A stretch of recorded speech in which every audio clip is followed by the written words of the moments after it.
अंशतः अनुदानित शाळांना प्रचलितनुसार 100% अनुदान द्या, अशी मागणी महाराष्ट्रातील प्राथमिक, माध्यमिक, उच्च माध्यमिक अंशतः अनुदानित शाळांवरील म्हणजेच 20% आणि 40% अनुदानावरील शाळांवरील जे शिक्षक आहे यांनी मुख्यमंत्र्यांकडे, उपमुख्यमंत्री त्याचसमवेत शिंदे गटामधील जे आमदार आहे यांच्याकडे ही मागणी निवेदनाद्वारे केलेली आहे.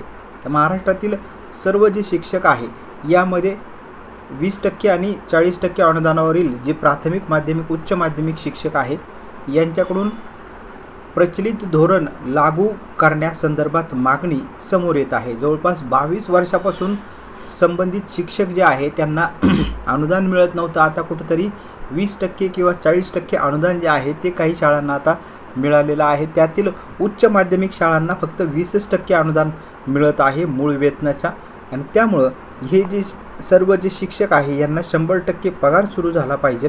तर त्याकरिता जो 15/11/11चा शासन निर्णय आणि 4 जून 2014चा जो शासन निर्णय आहे की ज्या शासन निर्णयानुसार या शिक्षकांना 100% अनुदान जे आहे ते मिळू शकतं. आणि त्याकरिता महाराष्ट्रातील उच्च माध्यमिक शाळांमधील कनिष्ठ महाविद्यालयातील शिक्षकांनी ही सुद्धा मागणी केलेली आहे की महाराष्ट्रातील उच्च माध्यमिक शाळा कनिष्ठ महाविद्यालयातील शिक्षकांना 100% अनुदान प्रचलित नियमानुसार लागू करण्यात यावे. या संदर्भात मागणी जी आहे ती मुख्यमंत्री, उपमुख्यमंत्री त्याचसमवेत शिंदे गटातील जे आमदार आहे यांच्याकडे करण्यात आलेली आहे. आणि त्यामुळं आता निश्चितच मंत्रिमंडळाचा विस्तार जो आहे तो 15 ऑगस्ट पूर्वी होऊ शकतो. जे विविध न्यायालयीन प्रकरणं आता सध्या सुरू आहे त्यामुळं मंत्रिमंडळ विस्तार लांबलाय की काय असा सुद्धा दबक्या आवाजामध्ये चर्चा जी आहे ती ऐकायला मिळते. मात्र निश्चितच लवकरच मंत्रिमंडळ विस्तार होईल असं देखील जे शिंदे गटातील आमदार आहे त्याचसोबत भारतीय जनता पार्टीचे जे काही आमदार आहे यांच्याकडून सांगण्यात येतं आहे की लवकरच 15 ऑगस्ट पूर्वी मंत्रिमंडळाचा विस्तार जो आहे तो होईल. यामधील जी यादी आहे ती जवळपास निश्चित करण्यात आलेली आहे. कोणाला कोणता विभाग असणार आहे दोन्ही पक्षांमध्ये, यामध्ये शिंदे गट आणि भारतीय जनता पार्टी यांच्याकडे कोणते कोणते खाते वाटप असणार आहे तर त्याची देखील अंतिम यादी जी आहे ती जवळपास झालेली आहे. आणि त्यामुळे निश्चितच शिक्षण विभागाला शिक्षण मंत्री प्राप्त झाल्यानंतर आणखीन जास्त घडामोडी ज्या आहेत त्या शिक्षकांकडून हे पाहायला मिळतील.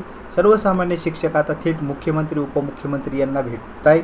आणि यासोबतच शिक्षक आमदारांनी सुद्धा आता मुख्यमंत्री, उपमुख्यमंत्री आणि त्याचसोबत येत्या काळामध्ये जे शिक्षण मंत्री असतील यांची भेट घेऊन संबंधित प्रचलित धोरण लागू करून घेण्याचा जो प्रश्न आहे तो तातडीने सोडवावा अशी देखील मागणी जी आहे ती सर्वसामान्य शिक्षकांकडून करण्यात येते. काही शिक्षक आमदार, पदवीधर आमदार यांनी आता निवडणुकीचे करिता पायाला भिंगरी बांधून वेगवेगळ्या शाळांवरती भेटीगाठी ज्या आहेत त्या सुरू केलेल्या आहे.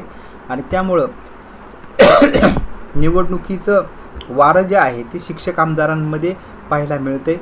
परंतु हे होत असताना शिक्षक आमदार, पदवीधर आमदार यांनी निवडणुकी करिता ज्या पद्धतीने पायाला भिंगरी लावून संपूर्ण महाराष्ट्रभर मतदारसंघामध्ये फिरताय तर त्याच पद्धतीने शिक्षकांचे प्रश्न जर सोडवले तर निश्चित खूप मोठा फायदा हा होऊ शकतो. कारण आतापर्यंत जर बघितलं तर शिक्षक आमदारांकडून त्रुटीपूर्तता, घोषित शाळा, प्रचलित धोरण यांच्याकरिता कुठलंच ठोस असा काहीही निर्णय घेण्यामध्ये सर्वच शिक्षक आमदार, पदवीधर आमदार जे आहे ते सपशेल फोल ठरलेले आहे.